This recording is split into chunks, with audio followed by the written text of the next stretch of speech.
मैं हूं आशुतोष कुमार सिंह और मैं आज खास कुछ आपके लिए लेकर आया हूं। और मैं आया हूं डॉक्टर अरोरा के क्लिनिक में। हमारे साथ है डॉक्टर दीपक कुमार अरोरा जी, जो कि ऑर्थोपेडिक सर्जन है। ऑर्थोपेडिक यानी एक सामान्य भाषा में कहें तो हड्डी रोग विशेषज्ञ।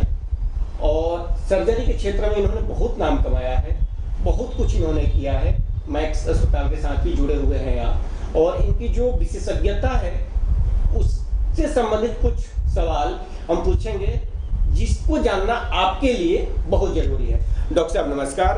आपका स्वागत है स्वस्थ भारत मीडिया के इस कार्यक्रम में। और सीधे सवाल हम ये पूछना चाहते हैं कि ऑर्थोपेडिक का इतना बड़ा जो क्षेत्र है आज कहाँ पहुँच गया है?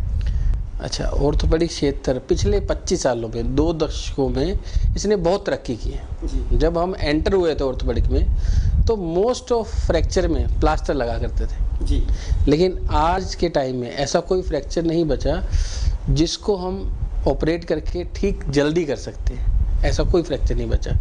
पहले क्या करते थे, प्लास्टर लगा देते थे, पेशेंट रहता था, पेशेंट प्लास्टर में ही रहता था, लंबे टाइम तक रहता था, मॉर्बिडिटी बढ़ जाती थी, टाइम बहुत लगता था। लेकिन आजकल जब इम्प्लांट की दुनिया आ गई है, इम्प्लांट का मतलब होता है कि हम शरीर के अंदर कुछ ऐसा लगा देते हैं जिससे कि बोन फिक्स हो जाती है, जल्दी जुड़ जाती है, जल्दी पेशेंट काम पे जाने लग जाता है। फिर दूसरा चीज़ आया, दूसरी है कि ये तो बोन को जोड़ने का मेथड आया। मतलब पहले बोन जोड़ते थे प्लास्टर से, अब अंदर रोड डाल के या प्लेट डाल के बोन को जल्दी जोड़ते हैं और जल्दी पेशेंट काम पे चला जाता है। अब दूसरा दौर आया जॉइंट रिप्लेसमेंट का। मतलब ये तो एक तरह से मतलब मिरेकल हो गया कि आप मतलब जादू है, आपका जोड़ खराब हुआ है नया लग जाएगा। अच्छा, जोड़ का जो स्टार्ट हुआ पिछले 15-20 सालों से इतना प्रचलन हो गया है। अब आने वाले टाइम में जोड़ सर्जरी, जोड़ बदलना एक आम बात हो जाएगी। आपस में बात करोगे आप कि यार 60 साल उम्र हो गई है, ये बहुत घुटने ख़राब कर रहे हैं, नए लगवाने। और आप शरीर का जो कलपुर्जा है वो बदला जा सकता है, आप ये कहने की कोशिश कर रहे हैं। हाँ। और इसमें किसी को डरने की जरूरत नहीं है। जैसा कि डॉक्टर साहब बता रहे हैं, अगर आपका घुटना काम नहीं कर रहा है, उसका ग्रीस काम करना बंद कर दिया है, तो डॉक्टर साहब के पास आप आएंगे या ऑर्थोपेडिक सर्जन के पास जाएंगे तो वो बदल देगा और आप फिर एक तरफ से नॉर्मल हो जाएंगे और घुटनों के मामले में जवान हो जाएंगे। बिल्कुल बिल्कुल बिल्कुल सही बात है, बिल्कुल सही बात है। दूसरी बात क्या है कि पहले घुटने बदले जाते थे, अब घुटने, कूल्हे, एल्बो, शोल्डर, हर जोड़ बदला जा सकता है। इतनी टेक्निक एडवांस हो गई है। क्या बात है। हाँ, तो इधर कोई आपने इस तरह का कुछ किया हो, सर्जरी की हो, कोई नया केस आपने किया हो जो आप बताना चाहें कि किस तरह से आप? अच्छा, जैसे एल्बो रिप्लेसमेंट बहुत ही कम लोगों द्वारा किया जाता है, तो एल्बो रिप्लेसमेंट जनरली हमने किए हुए हैं, जनरली करते हैं। दूसरी बात यह है कि अब एक जोड़ बदलने की प्रक्रिया आ गई। अब जोड़ बदलने में भी आगे कुछ आ गया, आगे रोबोटिक्स आ गई कि रोबोट हेल्प करता है जोड़ बदलने में। पहले हम जैसे रोबोट क्या हेल्प करता है कि हम क्या करते थे कि जोड़ को बदलते थे जिग्स से और सो से, लेकिन अब क्या रोबोट पहले ही कंप्यूटर में बता देता है कि इतना ऐसे करोगे, ऐसे करोगे, ऐसे काम हो जाएगा। मतलब पहले ही पिक्चर आ जाती है, फिर उसको एडजस्ट कर सकते हैं, उस हिसाब से कट्स ले सकते हैं। तो उससे इम्प्लांट की लॉन्गेविटी, इम्प्लांट का अंदर जो हम डालते हैं, घुटन डालते हैं, उसकी आयु बढ़ जाती है, उम्र बढ़ जाती है उसकी। अच्छा, इसमें एक जो सामान्य लोगों के सवाल होंगे, शायद आपके भी ये सवाल होंगे कि उन्होंने अपना घुटना बदलवा लिया, कितने चांसेज है कि वो सही ही होगा, कुछ उसमें गड़बड़ी नहीं होगी, उनको कोई फिर से दिक्कत नहीं होगी? अच्छा, मोर देन 90% केसेस में गड़बड़ी नहीं हो पाती, मोर देन 95% केसेस। 5% केसेस में कई बार ऐसी चीज़ हो जाती है, इन्फेक्शन हो जाता है या अलाइनमेंट की प्रॉब्लम आ जाती है, अंदर के लिगामेंट वीक हो जाते हैं, वो एक दूसरी बात है। लेकिन जनरली ये सर्जरी आज तक की ऑर्थोपेडिक की सबसे सक्सेसफुल सर्जरी मानी जाती है।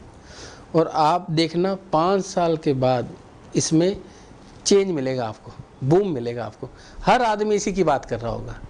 मोतियाबिंद जितनी कॉमन है, मोतियाबिंद की सर्जरी उतनी कॉमन नी रिप्लेसमेंट सर्जरी हो जाएगी, इतने ज़्यादा होने लग जाएंगे। अच्छा डॉक्टर साहब, एक सामान्य लोगों की जो सवाल हो सकते हैं कि उनको घुटना रिप्लेसमेंट कराने की जरूरत ही ना पड़े, वो कौन सी गलतियां कर रहे हैं जिसके कारण यह नौबत आ रही है, वो भी जरूरी है। अच्छा, जरूरी है ना?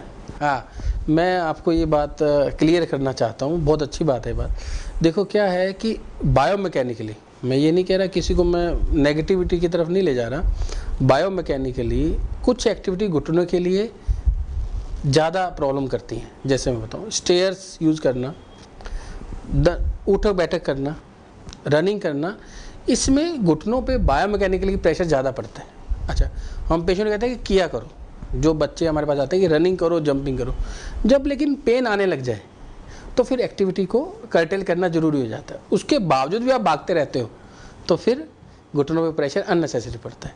दूसरा, खाने पीने का भी बहुत रोल है घुटने में।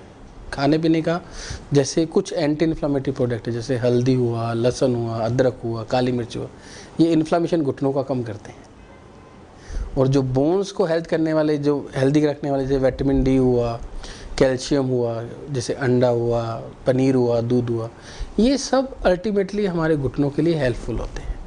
तो एक्सरसाइज करना घुटनों के लिए ज़रूरी है। दूसरा, हाई डिमांड एक्टिविटीज़ को कर्टेल करना चाहिए। तीसरा, डाइट अच्छी रखनी चाहिए। तो एक एज ग्रुप के बाद, एक एज, तो जैसे मैं 40+ हो गया हूँ, तो मेरे लिए आप क्या सुझाव देंगे? अच्छा, मैं आपको ये सुझाव दूंगा, डाइट अच्छी रखो, वजन कम रखो और एक्सरसाइज करो। जैसे वॉकिंग करना या साइकिलिंग करना घुटने के लिए बहुत अच्छी एक्सरसाइज है। अच्छा, जो लोग वॉक करते हैं रेगुलरली, उनके घुटने की लाइफ ज़्यादा होती है हमेशा। तो अगर आप बदलवाना नहीं चाहते हैं तो डॉक्टर साहब जो कह रहे हैं वो कीजिए। अब अगर बदलवाना है तो कोई बात ही नहीं। कोई बात ही नहीं, उसके लिए तो हम बैठे ही हैं। उसके लिए तो डॉक्टर कहेंगे। मतलब ये तो घुटने और रिप्लेसमेंट और इनोवेशन की हम लोग बात, लेकिन ऑर्थोपेडिक सर्जरी में या ओवरऑल इतर सर्जरी, मैंने अगर हम बात करें पेन रिलीफ, लोग पहले मतलब एक तरह से आते हैं ना कि यहाँ पे दर्द है, बैक पेन बहुत है आज के समय में। जैसे कि जो युवा है, यूथ है, सबको कंप्यूटर पे बैठना है, सबको मेरे लैपटॉप पे काम करना है और किसी तरह से भी वो बैठे रह रहे हैं और उनको सबसे ज़्यादा पेन से जूझ रहे हैं। मतलब दर्द में है, आज का युवा दर्द में है। अगर हम इसको सामान्य भाषा में कहें तो हम सभी दर्द में हैं। तो इस दर्द का निवारण क्या है? अच्छा, इस दर्द का निवारण रोज़ हाफ एन आवर, आधा घंटा सुबह एक्सरसाइज है। यदि आप रोज़ सुबह हाफ एन आवर एक्सरसाइज करते हैं, मैं बात कर रहा हूँ एक्सरसाइज की, मैं जिम की बात नहीं कर रहा, वजन उठाने की बात नहीं कर रहा, एक्सरसाइज की, इससे आपकी मोस्ट समस्याएं जा सकती हैं। इस एक्सरसाइज को थोड़ा सा, यदि हम जनरल भाषा में बात करें कि योगा, जैसे जनरल एक्सरसाइज जो अपनी होती है, जिसमें हमें मोबिलाइजेशन करना होता है, हाथों को चलाना होता है, कंधों को ऊपर ले गए, पैर को ऊपर ले गए, तो इससे क्या होता है कि मांसपेशियों में पावर बनी रहती है, पेन नहीं आता है। कमर में भी यदि दर्द रहता है तो एक्सरसाइज मेन ट्रीटमेंट होता है, यदि पेन कमर में ना आए, एक्सरसाइज बहुत। दूसरा है डाइट अच्छी होनी चाहिए। डाइट अच्छी होनी चाहिए, तो ये अच्छी जो आप कह रहे हैं ना, ये लोगों को थोड़ा बताना जरूरी है। अच्छा, मैं बिल्कुल क्लियर बता देता हूँ कि जैसे वेजिटेरियन है तो पनीर, सोयाबीन, दूध, दही। नॉन वेजिटेरियन है अंडा और चिकन। अब इसके साथ आ गई हरी सब्जी जो इसके एडिटिव इफेक्ट लाती है, ठीक है ना। नट्स बहुत इंपॉर्टेंट रोल रखते हैं, जैसे पिस्ता हुआ, बादाम हुआ, इनका भी कहीं ना कहीं बोन्स के लिए रोल है। तो ये सब जो डाइट में यदि आप इंक्लूड कर लेते हो, सिर्फ दूध पीने से काम नहीं बनता है, हरी सब्जी खाना जरूरी है। कैल्शियम तो आपने दूध से ले लिया, फास्फोरस, मैग्नीशियम, विटामिन के, ये कहाँ से आएगा जी? ये भी काम करते हैं। तो हरी सब्जी, हरी पत्तेदार सब्जी, फ्रूट जो हरे रंग के होते हैं, जैसे कीवी हरे रंग की होती है, ब्रोकली होती है, इनमें भी ऐसे माइक्रोन्यूट्रिएंट होते हैं जो बोन में कहीं ना कहीं हेल्प करते हैं। और जो हमारे मसाले हैं, जैसे हल्दी हुआ, जैसे विटामिन सी के लिए आंवला हुआ, ये सारे कहीं ना कहीं हमारे इन्फ्लेमेशन के कम करते हैं बॉडी में, तो इनका भी रोल है। बिल्कुल, तो डॉक्टर साहब ने कई बातें बताई जो कि आप सबके लिए हेल्पफुल है, और इसी तरह से डॉक्टर साहब से हम अलग से बात करेंगे और अलग अलग विषय पे, क्योंकि ये जो पूरा सेक्शन है, एक तरह से पूरा जो एरिया है ऑर्थोपेडिक का, वो बहुत बड़ा है और इसमें बहुत से सवाल हैं। तो फिलहाल मैं ज़्यादा सवाल डॉक्टर साहब से नहीं ले रहा हूँ।